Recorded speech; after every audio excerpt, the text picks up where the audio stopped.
For so long, I was so ashamed of my messy healing journey. I judged myself for not leaving sooner, for going back, that was a biggie, for not seeing what seemed obvious from the outside. I was ashamed that I wasn't the perfect survivor. So, how did I finally learn to forgive myself? That's what we're talking about today. The process of finding awe in the woman who did what she had to do to stay alive. Now, forgiving myself for not being the perfect survivor, it sort of has that process for me has existed in two realms, externally and internally. First, I want to talk about what this looked like externally. And when I say externally, I mean just some new understandings that helped me understand abuse and intimate partner violence, like understandings that shifted and that helped me forgive myself. The first biggest one, which we've been talking about all week, is acknowledging that the perfect survivor doesn't exist. This was a biggie, and it was really hard to do because I could identify all like the sticky shame points around it was just so easy. It used to be so easy to identify moments where I could have ended things, where I could have left, how it got worse. Why didn't I see it? It's just too easy to see and identify. And I was judging myself for not being the perfect survivor. So I really had to acknowledge that this phantom mythical thing that I was judging myself against, it just doesn't exist. I had to acknowledge it as a fact. The next sort of fact that I had to acknowledge, and this is in particularly related to like my queerness, is recognizing that intimate partner violence, it's a human thing. Abuse is equal opportunity, okay? All genders, sexual orientations, classes, races, abilities, like all people of all stripes experience abuse. And not only that, all people of all stripes are abusers. Like, period. It's a human thing. It doesn't look like it doesn't exclusively exist in certain segments of society. And this was really, really important for me to recognize, especially as a lesbian, as a queer woman, like recognizing that it was really tough for me to sort of grapple with that. And I think there's obviously like the homophobia of it all, like the misogyny of it all, of ascribing and assigning particular behaviors to specific identities or sort of like representations of self in the world. And I really just had to detach that and had to come to understand like your identities do not prescribe or determine what is even possible. At the end of the day, um, people experiencing abuse, or actually more so, people who are abusers in relationships, they make choices. And the choices that they make are accessible to the full range of humanity, period. Um, I also had to, I came to realize that, and I don't mean to like date or age myself, but I feel like there was a time where Lifetime was hot, and I had to come and realize that power and control in relationships doesn't look like a Lifetime movie. I know, I really did. And I think that's also part of the reason why it was hard for me to even recognize that I was experiencing abuse, because it didn't look like the only point of reference I had access to, which was a Lifetime movie. And this meant that recognizing that power and control and abuse, that it could be implicit, it could be subtle, that it looks like coercive control. It looks like sort of masking the conditions in which you're making choices. Um, it and sort of, yeah, it's masking those conditions. It's about um sort of like that hovering dark cloud of a potentially bad night, as they were called in the relationship that I was in. But the bad night, the blow-ups or whatever, they're all code for the threat of violence. And that's the reality is everything that I experienced, all the choices that I made, they were all within the context of the threat of violence.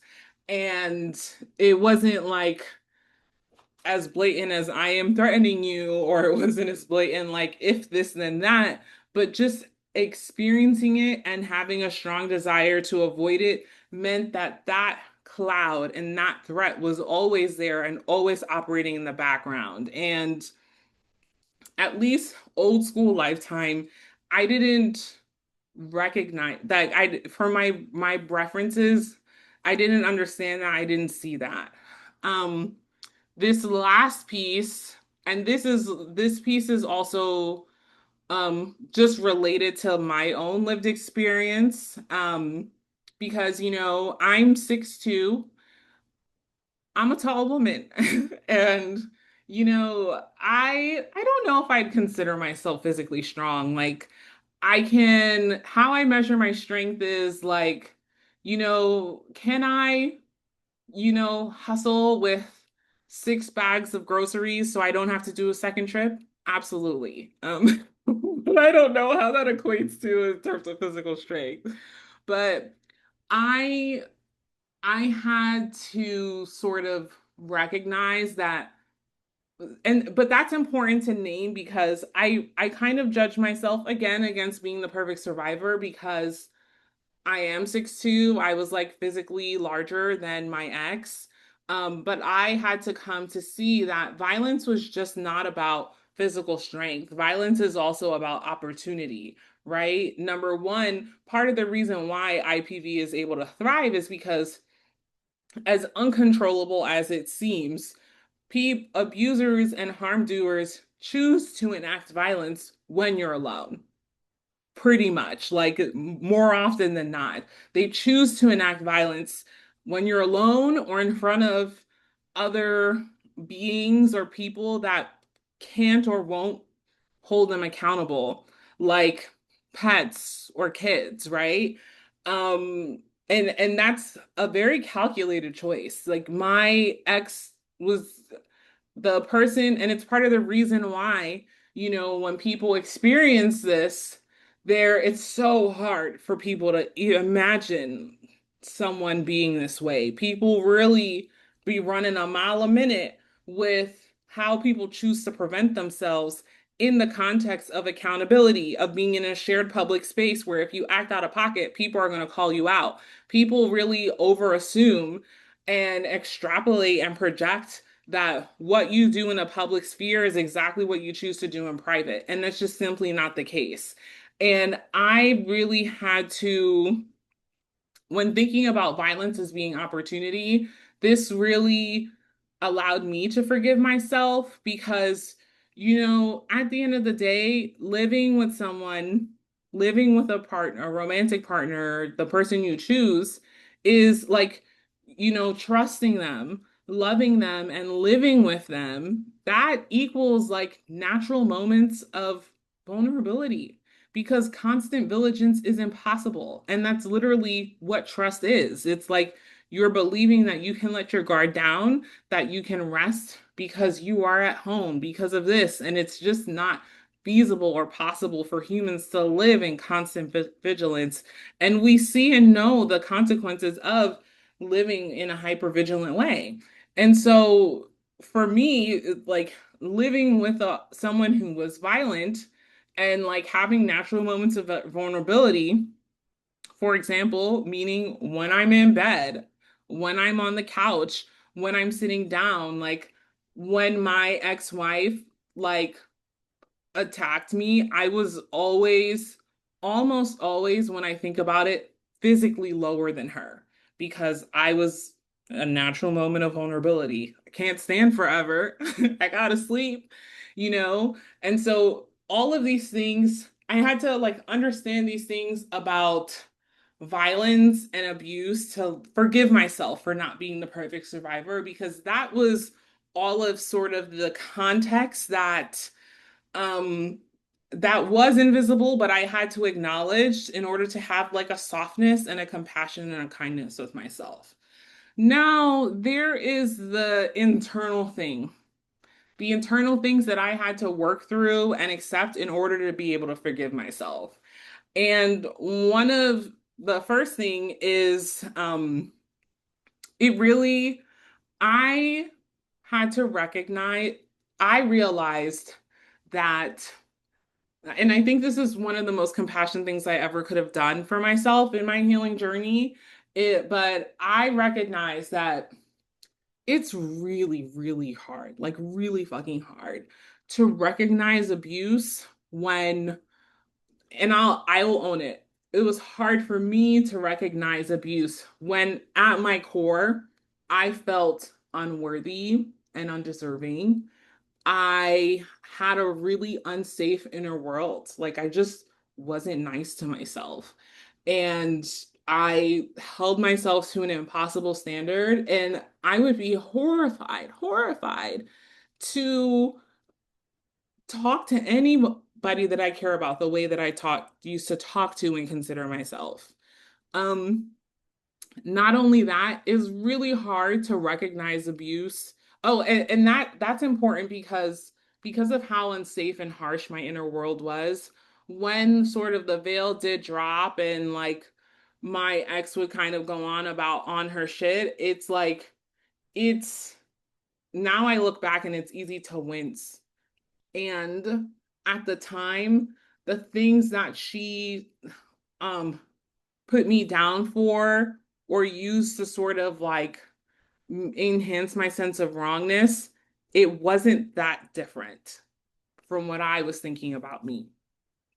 Um, Another thing is it's really hard to recognize abuse when I realize, how do I say this?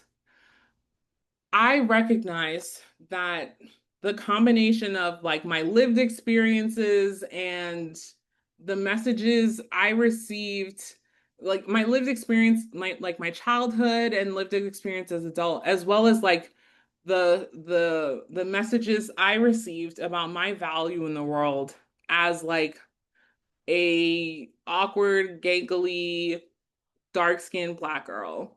Like that, the combination of those things really conditioned me to believe and be convinced that at the end of the day, I was a burden.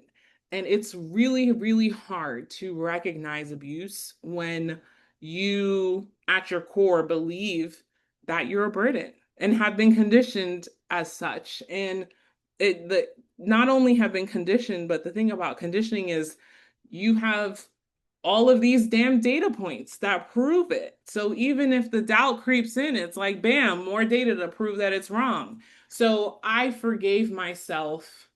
I was able to forgive myself because I recognized based off of all of these things that were true for me, like I recognized I didn't have the tools to recognize abuse just based off of what was true in my own inner world and my relationship with myself. Which is actually the perfect segue. Like I just, at the end of the day, I did not have the tools I needed to recognize abuse in real time, such as a relationship with myself and awareness of my needs as real and as valid. Um, I did not have a connection to my feelings. And this came from years of practice with dissociation, which I also forgive myself for because my dissociation, it kept me alive. It allowed me to survive some of the things that I've experienced. And I forgive myself for, that became all I knew. And I also forgive myself for the fact that in this context, dissociation, it helped me survive, but it was also dangerous. I forgive myself for that. Another critical tool, this might be the most important one, is that I did not have which I believe is necessary to recognize abuse in real time, is the fact that I did not know what safety felt like. I just didn't know. I can sit down and think honestly, I can think deep into my life all the way back to the beginning, as far as I can think, and I just have no memory or knowing of safety, like ever. Like I just felt so alone and isolated, and I just felt like on the outside, like I didn't even know that I didn't know what safety felt like. And it's really hard to recognize abuse if you don't know what it means to be safe. And lastly, you know, I did not recognize my own power. I just didn't. For all the aforementioned reasons, I did not recognize my own power, which means it's really fucking hard to own it. And I'm grateful and I'm lucky that not recognizing my power didn't ever mean that I didn't have it. It didn't ever mean that it wasn't doing miraculous things for myself in my life. I know because when I started to put things together, I could be in awe of the things I was able to do and accomplish at different moments of challenge. Like that's clear evidence of my power. My recognition of it had nothing to do with it existing. However, not being able to recognize it did impact and influence my ability to wield it and to wield it and use it to keep me safe. Um, and once I recognized all these things that that like the conditions to recognize abuse just weren't there, and once I recognized like the tools I needed to like recognize the abuse I just didn't have, once I recognized all those things, I actually became in awe. Like I became in awe that I did the absolute best that I could to keep myself alive with the tools I did have. I felt like, damn, that's fucking miraculous. I became in awe that even despite all of that, I somehow found the courage to choose me. Like, how amazing is that? In the midst of all the shit that I didn't know and the tools I didn't have, I found the courage to choose me. That's miraculous. Not only that, I am in complete awe, and I became in complete awe that I chose to confront my secret shame of like being unworthy. And I'm in awe that I did that because I literally, and I'm sure if you're a survivor, you'll understand that. The thing about shame and why it thrives in the dark is like I just literally thought I would die. Like I thought it would kill me.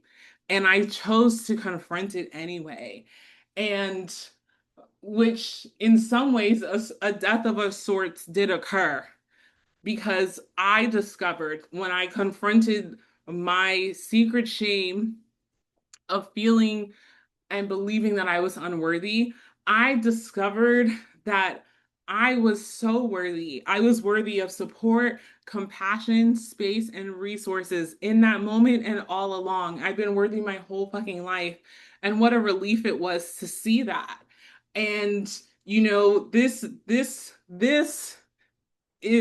journey of self-forgiveness, that is the real work.